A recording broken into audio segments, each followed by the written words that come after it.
이제 오늘 에스겔서 말씀은 어,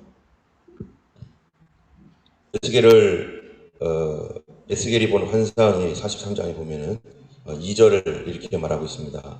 이스라엘 하나님의 영광이 동쪽에서부터 오는데 하나님의 음성이 많은 물소리 같고 땅은 그 영광으로 말며 빛나니. 에스겔서 10장에 보면은요, 하나님의 영광이 성전에서 성전의 이 지성소에서 떠나서 성전 문지방으로 나가고 동쪽으로 나가는 그런 환상이 있었습니다.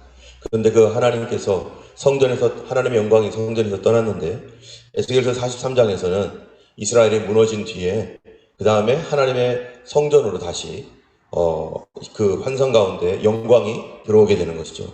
근데 영광이 들어오는데 들어올 때 어떤 일이 일어나는가? 하나님의 음성이 많은 물소리 같고 땅은 그 영광으로 말미암아 빛나니. 이스라엘이라는 나라, 우리 믿는 성도들에게 있어서 하나님의 그 임재, 하나님이 함께 하시는 것, 그거는 어떤 것으로 의미합니까? 우리가 캄캄한 밤에 프레쉬를 들고 이렇게 가면은 이 동굴이나 뭐 이런 데 가면은 프레쉬가 이렇게 빛이 쭉 들어오면은 거기 환해지지만 또 다른 데를 비추면 거기는 캄캄해지죠. 이와 마찬가지로 하나님의 백성에게 하나님의 영광이 임했었는데, 그 영광이 동쪽으로 떠날 때에는 이스라엘이 어두워졌어요. 영적으로 뿐만 아니라 육신적으로도 모든 부분이 어두워졌는데, 다시 그 하나님의 영광이 동쪽으로부터 다시 들어오니까 오늘 본문 말씀처럼 어때요?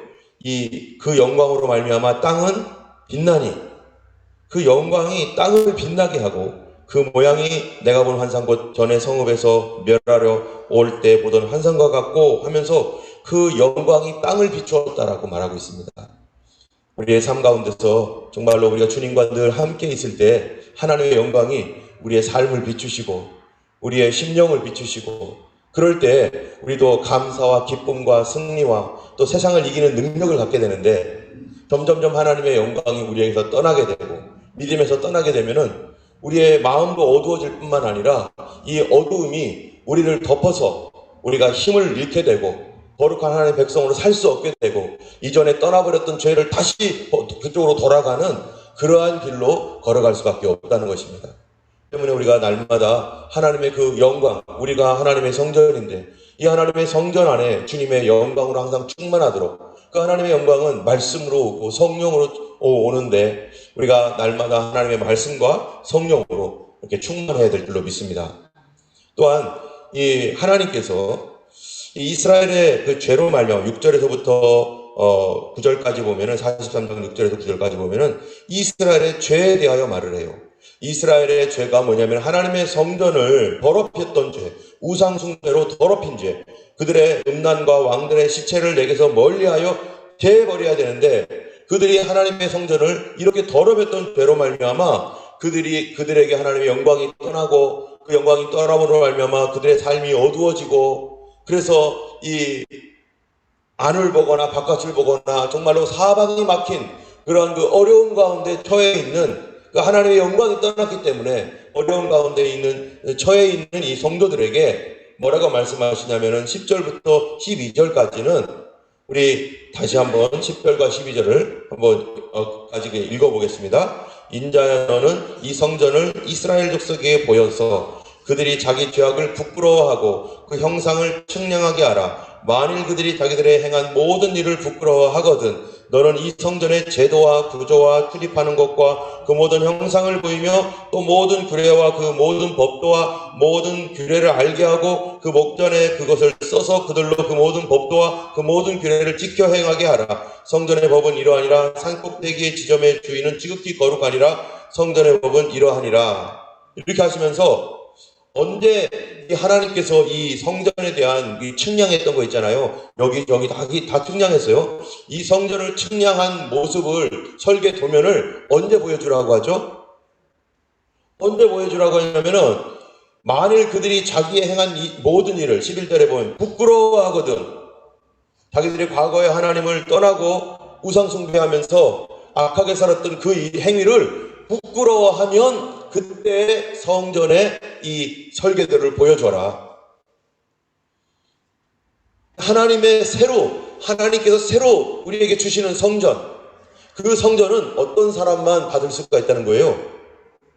부끄러워할 줄 아는 사람, 회개할 줄 아는 사람, 회개한 사람. 여러분, 하나님께서 이스라엘의 성전을 주실 때 먼저 이 사람들이 마음대로 그 성전을 짓도록 하지 않았습니다. 맨 처음 하나님께서 성전의 모양을 보여주셨던 사람이 누구예요? 모세죠. 모세가 그 성전의 모양을 보고 어떻게 했습니까? 성막을 지었습니다. 그대로. 또 하나님의 성전의 모양을 보여줬던 때가 언제 있었습니까? 바로 다윗 때입니다. 다윗이 그렇게 성전을 짓고 싶었는데 하나님께서 성전의 설계도만 보여주고 나머지는 솔로몬에게 미루게 하셨어요. 그래서 다윗이 그것을 받고 이제 그 아들 솔로몬이 그 성전의 설계대로 지었습니다. 이제 또 다른 성전, 이스라엘이 다 무너지고 성전이 다 무너진 다음에 또 다른 성전에 대한 설계도를 주었는데 이건 누구에게 줬어요? 이 선지자요 제사장인 에스겔에게 줬어요. 선지자요 제사장인이 에스겔이 이 성전의 설계도를 받고 그가 언제 이 설계도를 줘야 되는 겁니까? 이스라엘 백성들이 그 죄를 부끄러워할 때. 그런데 안타깝게도 이 성전은 지어지지 않았습니다. 성전이 지어지지 않고 어떤 시대를 맞습니까? 예수님을 맞이합니다. 성전은 지어지지 않고 예수님을 맞이해요. 그런데 예수님이 스스로 뭐라고 하시는 거예요? 내가 성전이다. 그래서 이 모든 성전에 대한 이 모든 내용들은 누구 얘기를 하고 있는 겁니까? 예수 그리스도께서 오시고 그분이 성전일 뿐만 아니라 주님이 다스릴 때 주님의 다스림에 관한 말씀이 바로 에스겔의 말씀인데 그 주님의 다스림의 중심에는 뭐가 있는가? 주님의 이 성전 중심은 어떤 중심인가? 13절부터 17절에 보면요. 번제단이 중심이에요. 다른 데는 대충 이렇게 했지만요. 번제단은 이 번제단 중심의 이 성전. 여러분, 제단 중심의 성전. 예수님은 무엇 중심입니까? 예수님 중심은요. 십자가입니다.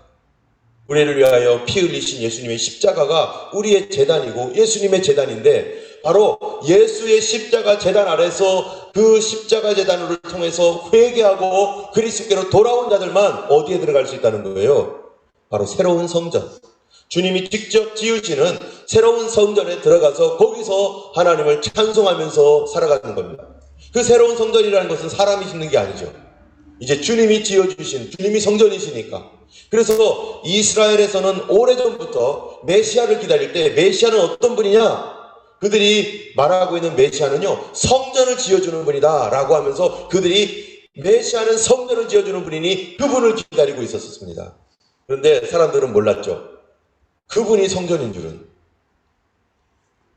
예수 그리스도는 회개한 자의 성전이시고 회개한 자를 통해서 그리스도의 십자가 중심의 신앙을 통해서 바로 주님이 다스리는 그러한 하나님 나라의 삶을 살게 하시는 분이 바로 예수 그리스도이십니다. 그분은 십자가를 통해서 하나님의 사랑을 계시하시고 또 어제 말씀처럼 그 주님의 가장 큰 계명인 하나님을 사랑하라, 이웃을 사랑하라 라고 하는 이 두 가지 계명을 통해서 우리를 지금도 계속해서 부르고 있습니다.